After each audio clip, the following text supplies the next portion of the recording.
Bonjour les amis, nouvelle vidéo aujourd'hui pour retrouver Idriss Aberkane qui était accompagné de Pierre-Yves Rougeron, le président du cercle Aristote. Et Idriss Aberkane va nous révéler pour lui le plus grand danger pour la France. Mais juste avant, bien sûr, de les écouter comme d'habitude, n'oubliez pas de vous abonner, le pouce, le commentaire, le partage, le boost de la vidéo.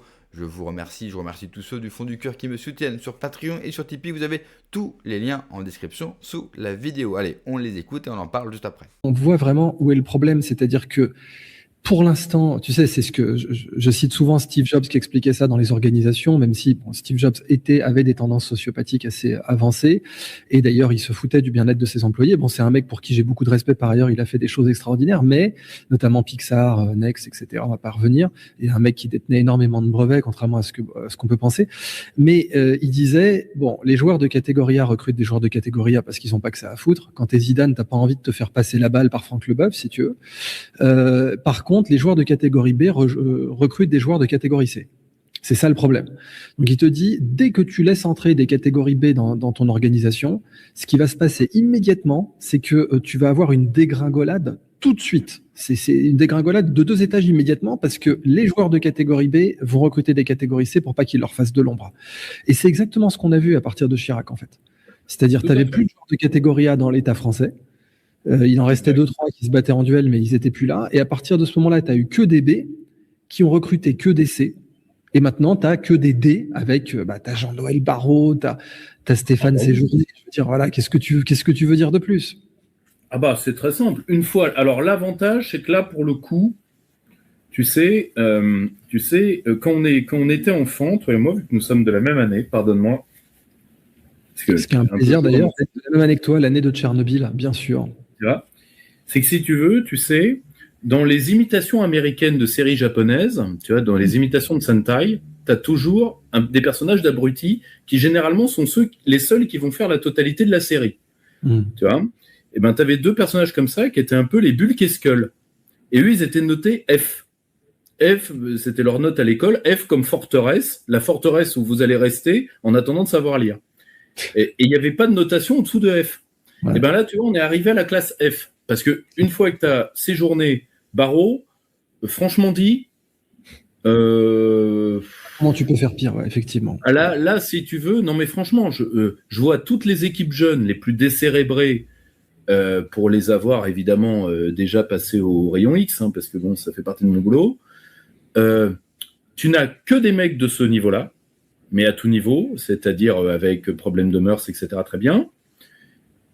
Mais tu as difficilement au-dessous parce que c'est salade tomate oignon, on l'a déjà, tu vois. Là, si tu veux, on est, comme dirait l'autre, on n'est plus au niveau chef, on est au niveau grand leader. Complètement. Et ça te donne un Attal Premier ministre qui en plus va jouir de cette retraite à vie. Enfin, on voit vraiment cette caste odieuse qui profite de l'État, qui est dans l'impunité la plus totale, qui est à la fois odieuse, intouchable et richissime, puisque Gabriel Attal était millionnaire avant même de devenir Premier ministre. Juan Branco nous a rappelé à quel point ces diplômes ont été aménagés, mais d'une façon complètement scandaleuse. Disons ça comme ça.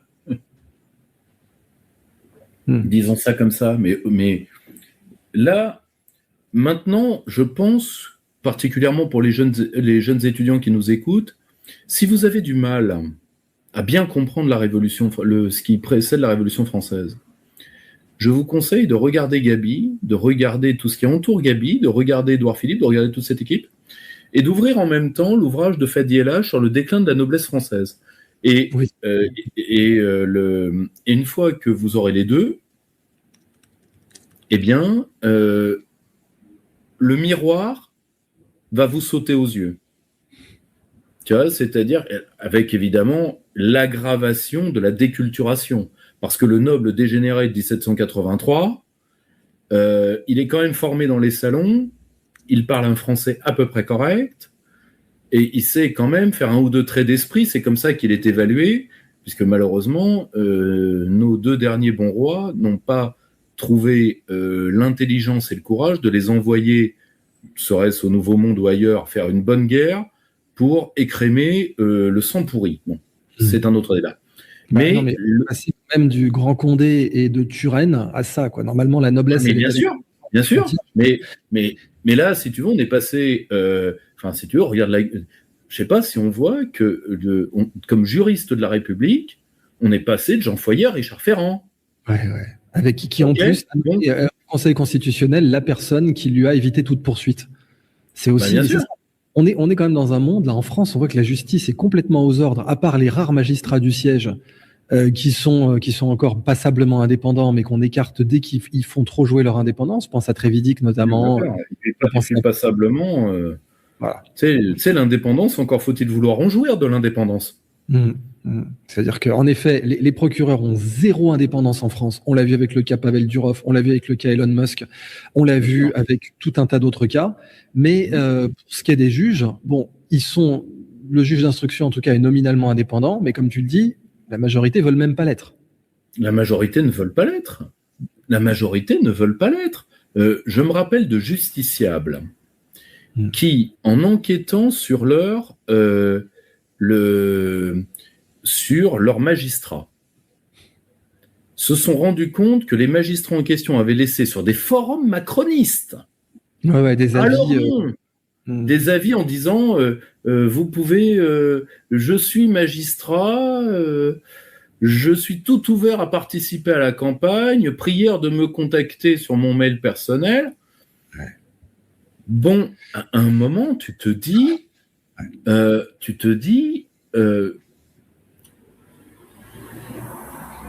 un certain degré, et là nous en revenons à une discussion que nous avons souvent, Idriss, mais ça doit rentrer dans la tête des gens. La force des petits mecs, c'est d'être un acide civilisationnel. C'est-à-dire que, comme ce sont des êtres tordus, profondément tordus, ils ont la possibilité, quand ils sont en nombre et qu'ils se coalisent immédiatement, parce que la médiocrité d'un point de vue darwinien est redoutable. Parce que il ne faut pas oublier ce que c'est un con à la française. Dans la connerie telle que la pensée française l'a toujours définie, il n'y a pas que la bêtise. La bêtise, c'est peut-être la mauvaise fée du monde, comme disait Jacques Brel, mais pour nous, la connerie, c'est la bêtise associée à la méchanceté. Et c'est justement la bêtise qui est compensée par la méchanceté. Et ce qui est particulièrement illustré par les salons de l'Ancien Régime. Comme tu disais, c'est vraiment l'Ancien Régime. Les salons juste avant la Révolution, c'était ça. C'est-à-dire, tu avais les mots des... Le film ridicule de Patrice Lecomte. Le film ridicule. C'est exactement ça. C'est une kakistocratie immonde avec des gens qui sont à la fois bêtes et méchants et qui ont le pouvoir.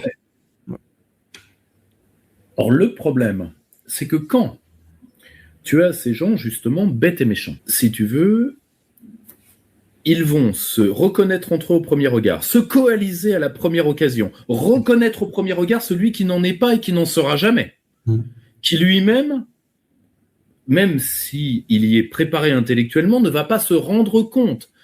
Ce n'est pas pour rien que nous avons aujourd'hui des œuvres assez brillantes qui vont de celle d'Ariane Biran à, il y en a plusieurs autres, sur les maladies des groupes toxiques et des groupes pathologiques.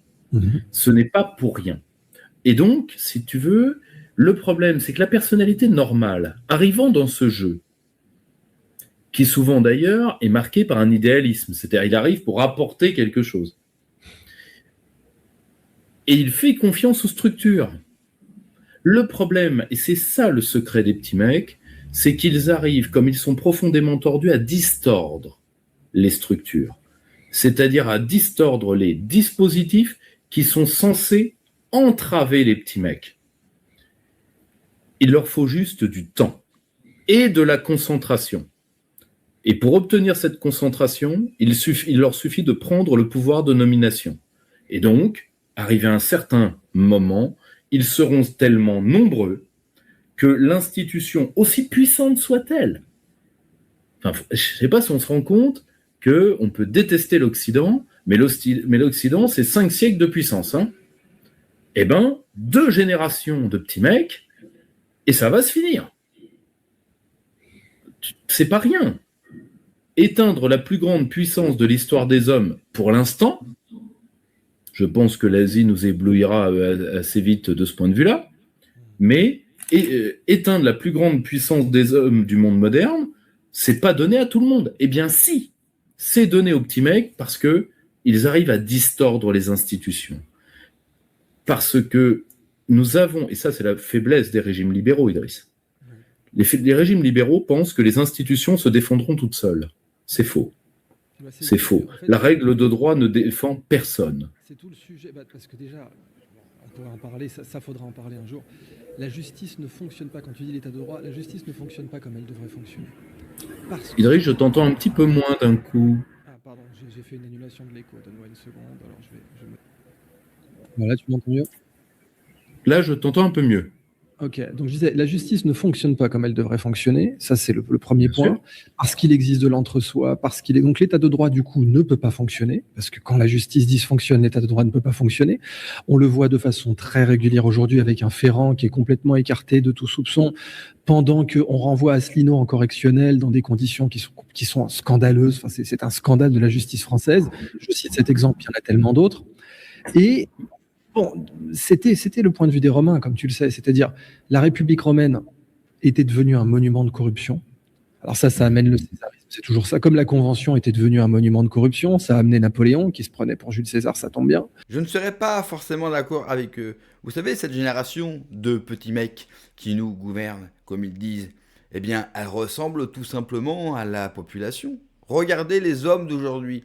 Et dites-moi qu'aujourd'hui, nous avons de grands hommes, que nous avons des mecs, des vrais. Absolument pas.